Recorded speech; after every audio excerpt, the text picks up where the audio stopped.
Assalamualaikum warahmatullahi wabarakatuh. Apa kabarnya semua? Semoga kalian baik-baik saja. Kali ini saya akan membahas alur novel Donghua Swallowed Star. Tanpa basa-basi, yuk langsung disedot.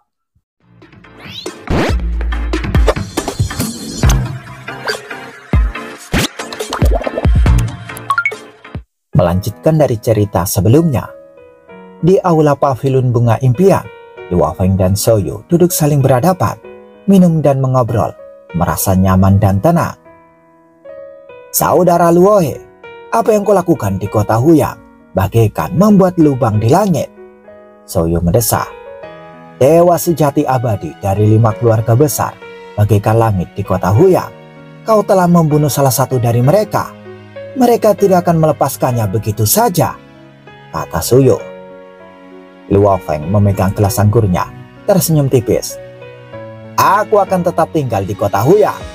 Aku ingin melihat apa yang bisa mereka lakukan.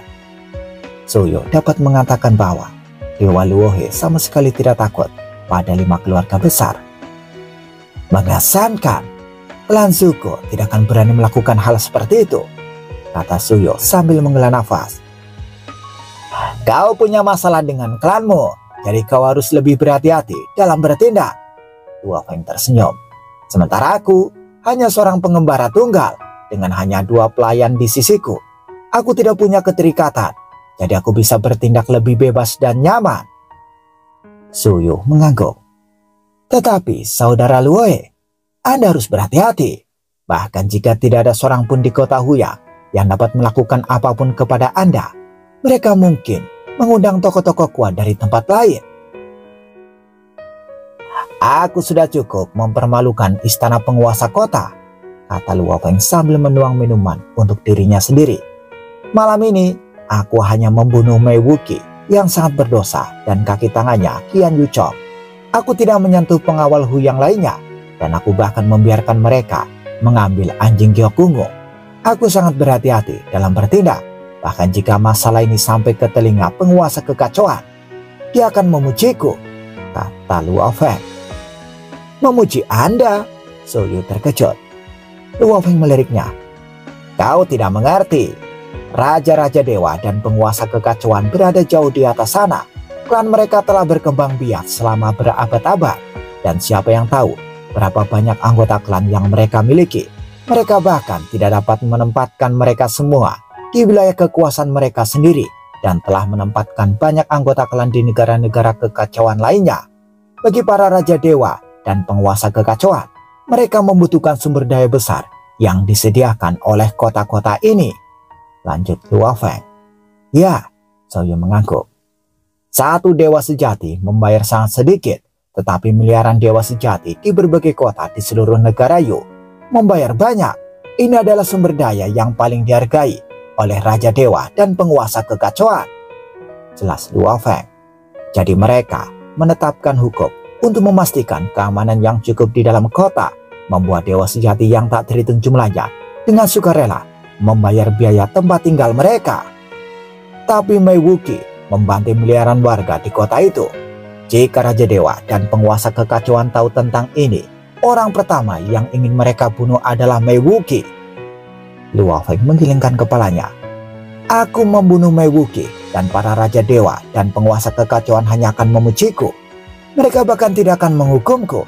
Jika mereka melakukannya, mereka akan diejek oleh para raja dewa dan penguasa kekacauan lainnya di negara Yu. Mata Soyu berbinar. Saudara Luohe, Anda memiliki wawasan yang luar biasa dan memahami pikiran para raja dewa dan penguasa kekacauan. Memang, penguasa kekacauan tidak akan pernah ikut campur dalam masalah seperti itu. Klan penguasa kekacauan sangat besar. Haruskah mereka meminta penguasa kekacauan untuk menangani setiap hal kecil? Apakah penguasa kekacauan adalah bawahan mereka? Luo Feng menggelengkan kepalanya. Kecuali jika itu adalah masalah besar yang membuat penguasa kekacauan marah, mereka tidak akan peduli. Setelah mewarisi tradisi dari garis keturunan Sungai Abadi dari Sungai Duandong dan garis keturunan Raja Dewa Jin, Luo Feng memahami beberapa perilaku Raja Dewa dan penguasa kekacauan. Sebagai seorang pengembara tunggal, saya mengikuti aturan. Ada juga orang lain seperti saya di tempat lain, kata Luo Feng.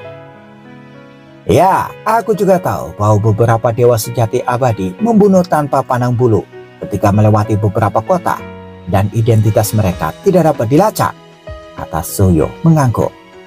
Sementara Luo Feng mengobrol, dia juga membagi perhatiannya untuk memeriksa barang-barang yang ditinggalkan Mei Wuqi. Perhatian utamanya adalah harta karun rahasia kota dosa. Memang, Mei Wuqi telah membawa harta karun rahasia kota dosa dekat dengannya. Masih ada lebih dari 180 juta warga di kota dosa ini. Kekuatan Dewa Luo Feng menyusup ke dalam kota, dan dengan satu pikiran, ia memastikan jumlah orang yang selamat. Namun, pemandangan di dalam kota dosa membuat hati Luo Feng bergetar. Warga negara yang tersisa, lebih dari 180 juta orang, telah mengalami penyiksaan yang sangat berat.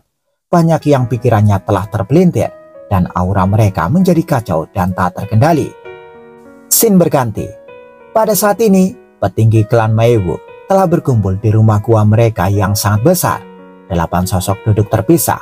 Ketua berambut hitam yang memimpin, yang memiliki beberapa cabang dan daun yang tumbuh darinya, berbicara. Cabang klan Maewu kita di kota Huyang dulunya memiliki 9 dewa sejati abadi, tapi sekarang hanya tersisa 8. Mei Wuqi dibunuh secara terang-terangan. Luo itu sama sekali tidak menganggap klan Maewu kita.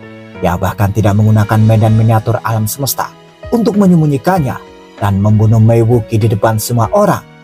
Karena berani menghina klan Maewu kita seperti ini, dia harus mati. Salah satu anggota klan berpangkat tinggi memiliki ekspresi yang ganas. Matanya penuh dengan niat membunuh. Kita harus mengundang para ahli dari tanah leluhur kita untuk membunuh Luohe. Mereka nyalah cabang yang dikirim ke sini.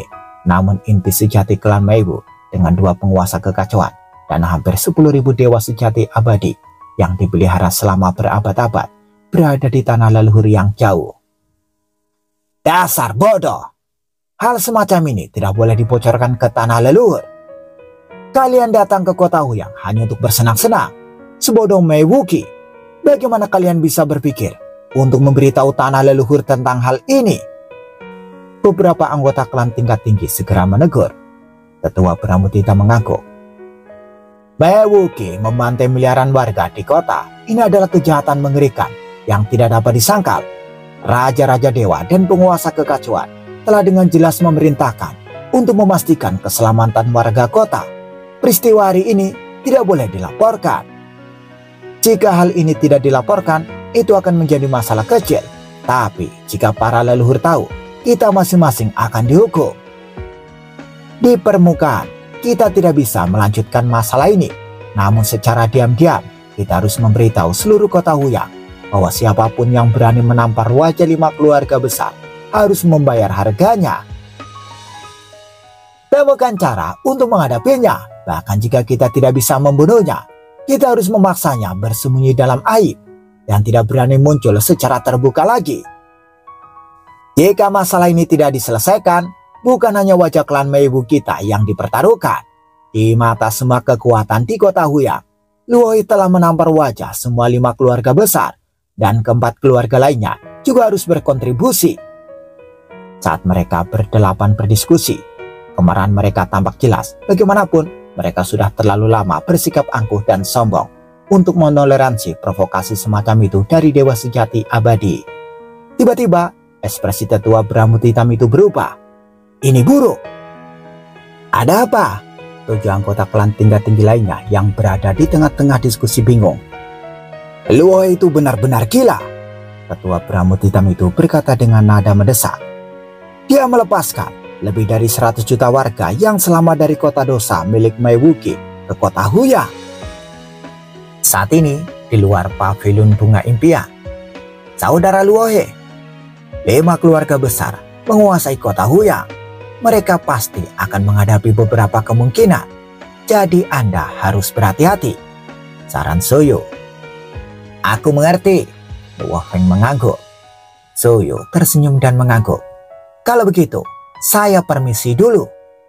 Zhou kemudian membawa bawahannya dan menaiki kapal terbang hitam, menghilang di langit malam. Luo Feng memperhatikan mereka pergi. "Tuan, haruskah kita kembali sekarang?" tanya Morosa dari samping.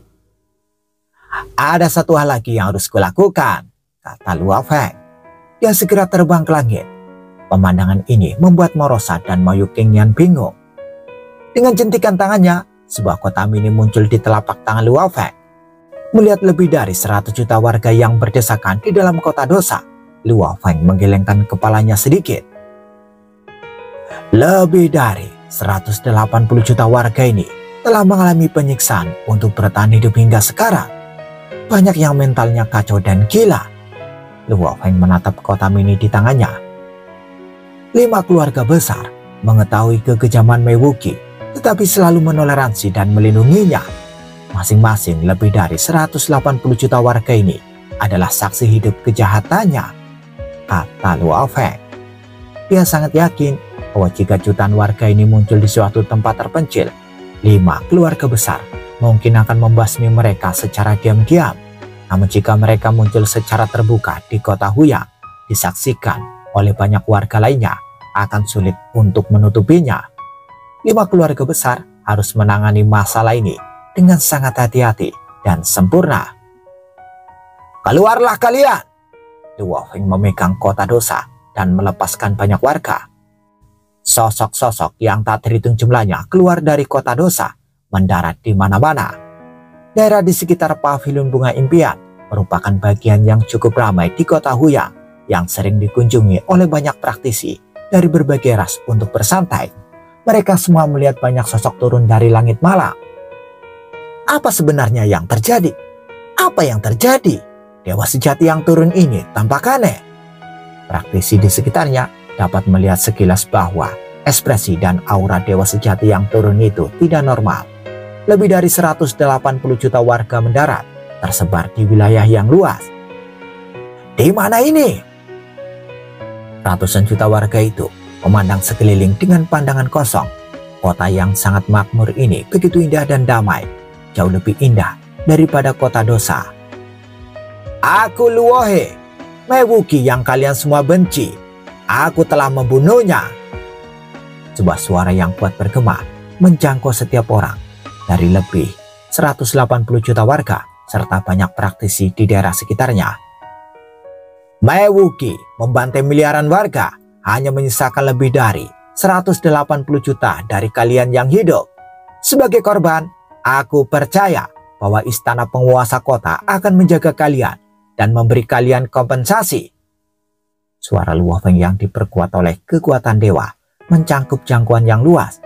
Para praktisi dari seluruh penjuru mendengarnya dengan jelas. Mei Wuqi sudah mati. Miliaran warga dibantai. Apa yang terjadi? Satu demi satu, dewa sejati berjalan keluar dari tempat tinggalnya, melihat ke arah sumber suara, melihat sosok di langit malam yang jauh. Sosok berambut hitam dengan tanduk tajam itu adalah Luo Feng. Sosok ini terpatri kuat di ingatan jutaan warga kota dosa dan banyak praktisi di sekitarnya. Sebuah insiden besar telah terjadi di kota Huyang. Seseorang bernama Mei Wuqi membantai miliaran praktisi dan lebih dari 180 juta lainnya diselamatkan oleh Dewa Luo He. Para dewa sejati biasa tercengang, segera menggunakan perangkat pengiriman pesan mereka untuk menghubungi teman-teman dan menyebarkan berita tersebut. Dengan penyebaran di antara miliaran praktisi, seluruh kota Huyang akan segera mengetahuinya. Luo Feng menyaksikan pemandangan ini dari langit malam, memandangi banyaknya korban selamat yang terlihat agak gila. Jika 5 keluarga besar di istana penguasa kota tidak bisa menutupi masalah ini, mari kita lihat bagaimana kau menanganinya.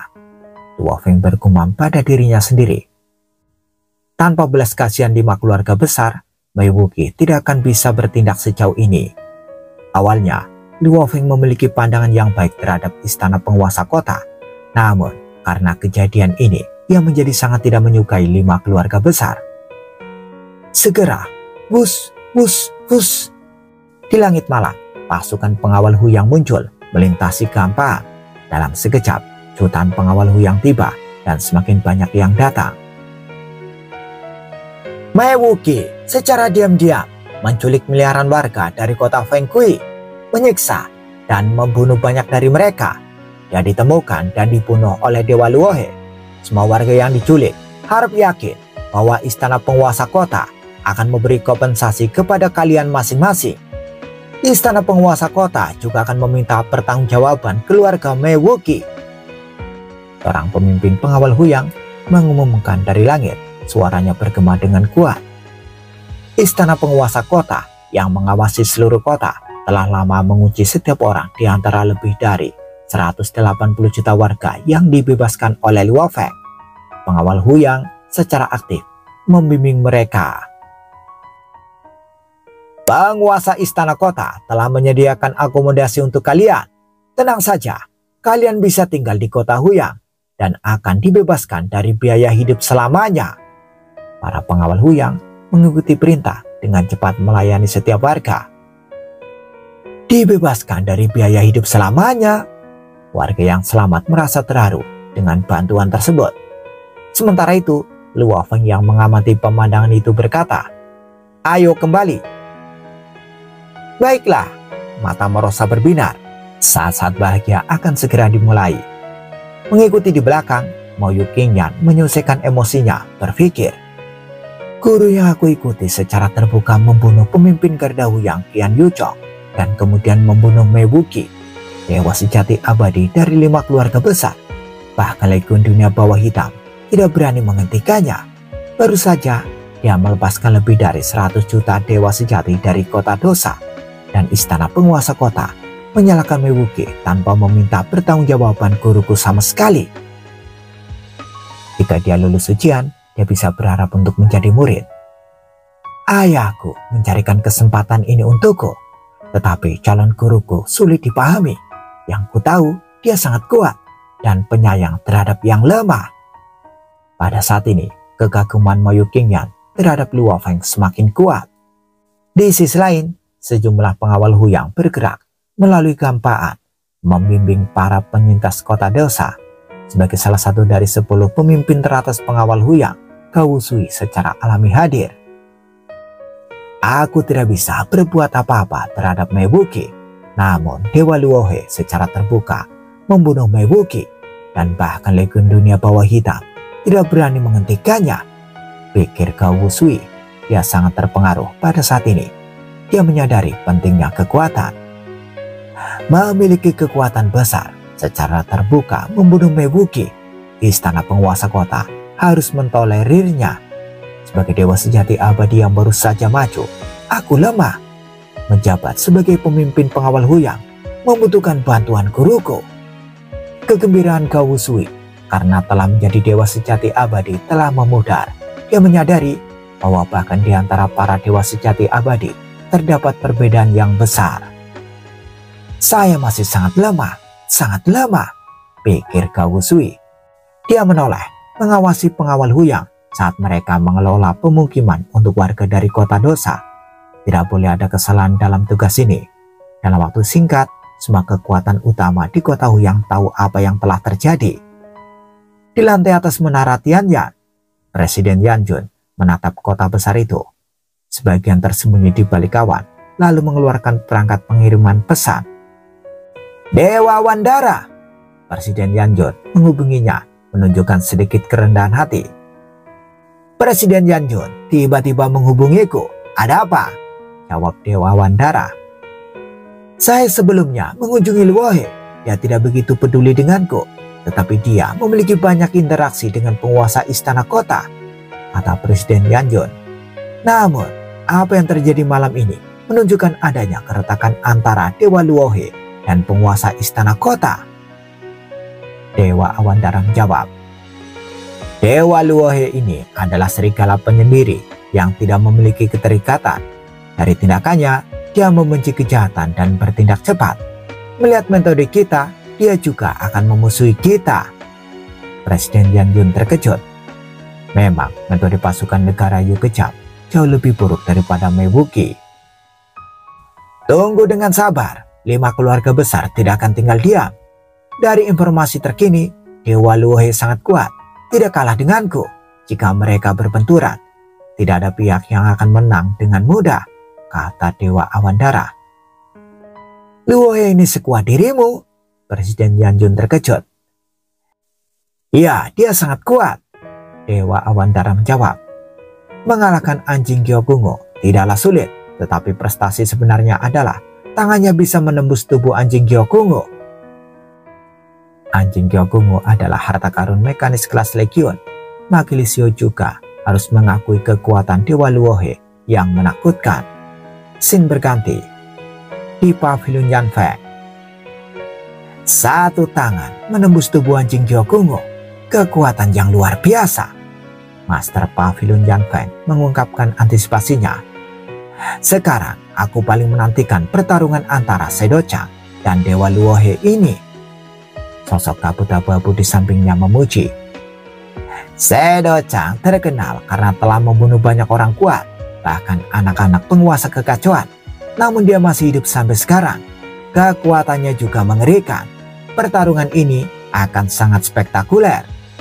Master Pavilion Yanfeng menghela nafas.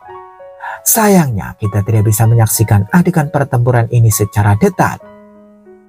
Pada saat ini hanya Pavilion Yanfeng yang tahu bahwa Dewa Luohe akan menghadapi pembunuhan. Di langit malam di luar rumah gua Chaos Armor nomor 913 milik Luofe, sebuah sosok berjubah abu-abu tengah bersembunyi. Sedo-chan ada di sana. Dia pergi ke pavilion bunga impian. Pada akhirnya dia akan kembali ke rumah guanya. Saat dia masuk, pada saat santai itu, aku akan menyerang. Sedo-chan bergumam. Karena dia berencana membunuh Luofe, dia telah memesan terlebih dahulu informasi intelijen terperinci dari pavilion Yanfeng. Setiap pergerakan Luofe yang diketahui pavilion Yanfeng akan disampaikan kepada Sedo-chan. Layanan ini mahal, tetapi Sedo-chan tidak keberatan. Luofe ini sangat penyayang terhadap yang lemah. Demi para korban yang disiksa itu, dia bahkan berselisih dengan 5 keluarga besar kota Huyang. Sedo-chan merasa informasi dari pavilion Yanfeng lucu. Kepribadian Luohe berbeda denganku. Aku diam-diam melenyapkan target, tidak meninggalkan jejak. Dia sangat berani membunuh secara terbuka di depan Legion Huyang. Satu tangan menusuk tubuh anjing Gyogungo, kekuatan yang mengagumkan. Mari kita lihat apakah dia bisa menahan serangan silumanku, kata Sedo-chan. Tidak peduli, dia menunggu dengan sabar. Waktu berlalu dan Sedo-chan tetap sabar. Tiba-tiba sebuah perahu terbang turun dengan cepat dari langit, mendekati rumah gua yang gerbangnya terbuka secara otomatis. Sudah kembali. Menyingkirkan perahu terbang, Luofe, Morosa, dan Moyu Qingyan semuanya mendarat bersama. Ketika kembali ke rumah gua, Luofe secara alami merasa rileks. Morosa, ikuti aku, perintah Luofe. Aku segera datang. Morosa dengan gembira mengikuti Luofe. Sementara Moyu Qingyan dengan patuh berjalan menuju bangunan kecil di dekat gerbang, bertugas berjaga. Pada saat ini, baik Luofe maupun Morosa tidak menyadari Sedo-chan yang tersembunyi melayang di udara di luar rumah gua. Sedo-chan sangat ahli dalam serangan siluman dan pembunuhan. Saat ia bersembunyi dengan hati-hati, ia seolah menjadi bagian dari ruang itu sendiri. Bahkan Luofe dan Morosa, keduanya sangat peka terhadap aura, gagal mendeteksi kehadirannya. Luofe dan Morosa hendak terbang ke istana bawah tanah. Tepat saat itu, ekspresi Luofe sedikit berubah. Sosok berjubah abu-abu muncul di depannya. Matanya seperti pusaran tak berujung menatap Luofe. Pada saat yang sama, bayangan pedang di tangan sosok itu telah menusuk tubuh Dewa Luofe. Pada saat Luofe menemukannya, pedang itu telah menembus tubuh dewanya. Matilah! Di hadapan Sedo-chan, formasi rumah gua itu bagaikan saringan, tidak berguna sama sekali. Formasi kota Huyang sedang beroperasi. Ruang angkasa disegel, kecuali tim penguasa kota. Ahli lainnya tidak dapat melintasi ruang angkasa, pikir Luofe. Setelah tubuh dewanya tertusuk pedang, awalnya terkejut karena lawannya dapat melintasi ruang angkasa. Namun, pembunuhan bayaran ini dapat melintasi ruang angkasa dengan kuat, menunjukkan ranah yang sangat tinggi dalam teknik spesial. Dari mana datangnya ahli yang mengerikan seperti itu? pikir Luo Feng. Dia agak bingung. Bahkan jika 5 keluarga besar ingin membalas dendam, mereka tidak dapat menemukan ahli seperti itu dalam waktu sesingkat ini. Saat ini, niat membunuh Sedochang begitu kuat. Pedang ini yang telah menusuk memiliki bayangan pedang hantu yang langsung menuju jiwa Luo Feng di dalam hati dewa sejati, bertujuan untuk langsung menghancurkannya. Pada saat yang sama, pedang ini juga melepaskan kekuatan yang mengerikan di dalam tubuh Luo Feng, sebuah daya rusak yang tak terbayangkan. Pedang ini adalah puncak pencapaian Sedochang yang menyerang tubuh dewa dan jiwa. Serangan jiwa ini memiliki kekuatan rata-rata, kata Luo Feng. Dengan perlindungan menara bintang dan tekad mental Luo Feng yang kuat, dia tidak takut terhadap serangan eksternal. Ledakan. Tekad mental Luo Feng bagaikan bilah pedang yang tak tergoyahkan, menghancurkan bayangan pedang hantu saat berbenturan. Tekad mental yang kuat. Sedochang diam-diam terkejut oleh runtuhnya bayangan pedang hantu itu. Tapi pedangku menyerang jiwa dan tubuh dewa. Tubuh dewamu akan tetap musnah, pikir Sedochang. Luo Feng yang disergap merasakan kerusakan pada tubuh dewanya akibat pedang. Serangan jiwa tidak berarti, namun kerusakan pada tubuh dewa itu kuat. Pedang ini sebenarnya menghancurkan sekitar 1/10.000 tubuh dewaku, pikir Luo Feng. Dia memang terkejut. Sebagai tubuh dewa sempurna, cadangan kekuatan dewanya sangat besar. Menghancurkan 1/10.000 tubuh dewanya dengan satu pedang memang merupakan serangan yang menakutkan. Menghadapi pedang ini, Luo Feng segera menyadari bahwa akumulasinya sendiri masih relatif lemah. Dia mengandalkan sepenuhnya pada tubuh dewanya yang sempurna untuk menahannya. Dengan pikirannya, Luo Feng memanggil domain miniatur alam semestanya menyelimuti sekelilingnya dengan kegelapan. Pada saat yang sama, Luo Feng mengulurkan tangannya, langsung membakar kekuatan dewa. Lengannya mengembang dan tangannya yang membawa kekuatan yang tak tertandingi menghantam ke depan. Menghadapi telapak tangan ini, Sedochang tidak berani menghadapinya secara langsung. Dia langsung berubah menjadi kabut, menghindari telapak tangan Luo Feng yang mengerikan. Teknik yang aneh, gumam Luo Feng. Dia mengenakan baju besi emas yang berkilauan dengan sayap emas cemerlang terbentang di belakangnya. Melihat Sedochang, dunia sekitarnya berkumpul menjadi aliran kekacauan yang pekat. Kekuatan kekacauan yang kuat memenuhi area tersebut, secara alami menekan dan mengikat Sedochang. Menguasai kekacauan, Sedochang muncul kembali tak jauh dari situ. Penguasanya terhadap kekacauan hampir setara dengan penguasa kekacauan sejati. Di bawah tekanan ini, aku tidak bisa melintasi ruang angkasa, dan dia tidak terluka setelah terkena pedangku. Mungkinkah dia berpura-pura baik-baik saja? Beberapa serang lagi, dia mungkin sudah mati. Sedochang yang berpengalaman dan percaya diri dengan teknik membunuhnya, yakin akan dirinya sendiri. Sedochang berubah menjadi kabut lagi dengan cepat mendekati Luo Feng. Luo Feng mengembangkan sayap pembunuhnya, menguasai kekuatan untuk menekan sekelilingnya. Sedochang tidak dapat melintasi ruang angkasa, tetapi masih memiliki fleksibilitas dan kecepatan terbang yang lebih unggul dibandingkan dengan Luo Feng. Memotong! Sedochang mendekat seketika. Bayangan pedangnya menyerang. Tangan Luo Feng bergerak untuk menangkis, dan sayap pembunuh menyebar seperti sayap pedang menyerang. Pada level dewa sejati abadi, sayap pedang itu bahkan lebih kuat daripada pedang bayangan darah. Kedua tangan dan sayapnya gagal menyentuh Sedochang. Pedang Sedochang bergerak tak terduga, seakan melintasi ruang bahkan di bawah tekanan kekacauan. Kadang-kadang meninggalkan bekas pedang pada Luo Feng.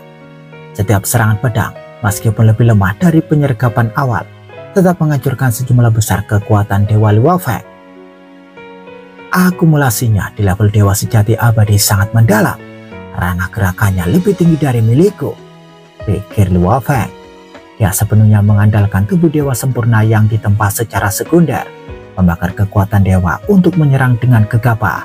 Namun gerakannya memang agak canggung. Lawan-lawan kuat yang pernah kuhadapi memiliki alam yang dekat dengan alamku. Jika gagal dalam penyergapan, sulit untuk melancarkan serangan lagi. Namun, jurus Dewa Luohe ini kasar, jadi aku bisa dengan mudah menyerang lagi, pikir Sedochang. Jika aku tahu wilayah domainnya begitu lemah, aku bisa langsung membunuhnya. Dalam pertarungan singkat ini, dia telah menerima 12 seranganku. Tubuh dewanya seharusnya sudah mendekati batasnya, pikir Sedo-chan. Di sisi berlawanan, lupakan saja. Bertarung denganmu hanya membuang-buang waktuku dan tidak membantu ilmu pedangku. Luo Feng tiba-tiba menggelengkan kepalanya dan mendesak. Luo Feng melambaikan tangannya. Keburu, sungai merah darah yang luas menyebar, langsung menutupi seluruh rumah gua dan Sedo-chan. Harta mekanik kedua Luo Feng, sungai darah kehidupan, itu diperoleh dari pemimpin perkumpulan ular piton darah. Hanya menggunakan 1% dari kekuatan dewanya untuk menggerakkan sungai darah kehidupan secara alami mulai menekan, mengikat, merusak, dan menghancurkan tubuh dewa Sedo-chan. Mengapa sungai darah kehidupan ini begitu kuat? Ekspresi Sedo-chan berubah. Didorong oleh kekuatan dewa sempurna, harta mekanik di tangan Luo Feng secara alami melepaskan kekuatan yang sangat besar. Menguasai kekacauan milik sang pembunuh dan korosi serta kehancuran milik sungai darah kehidupan. Di bawah tekanan ganda, Sedo-chan merasakan ancaman kematian. Tidak bagus, aku harus melarikan diri. Sedo-chan langsung mengaktifkan harta karun mekanis pelariannya.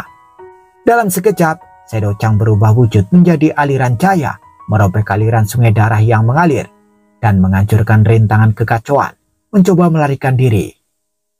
Sungguh membuang-buang waktuku, semuanya sia-sia, kata Sedo-chan. Dia yang melarikan diri melewati Morosa dan Mayu Qingyan yang ketakutan di kejauhan. Keduanya bersembunyi di bangunan kecil itu. Luo He hanya punya 2 pelayan, mereka juga harus mati, kata Sedo-chan. Dia melewati bangunan kecil itu. Wus! Berdiri di tepi bangunan kecil itu, Morosa yang bersembunyi tiba-tiba membuka mulutnya lebar-lebar. Mulutnya menjadi luar biasa lebar, menempati sebagian besar rumah gua, menelan aliran cahaya yang keluar dalam satu tegukan. Minggir! Raungan marah terdengar dari dalam mulutnya saat Sedo-chan melawan balik dengan ganas. Meneguk, Morosa menelan ludah, menyeringnya pada Luo Feng di kejauhan, dan berkata, Tuan, dia kebetulan masuk ke dalam mulutku. Bersambung, bagaimana kelanjutan kisahnya? Tunggu jawabannya di episode selanjutnya. Dadah, semoga paham.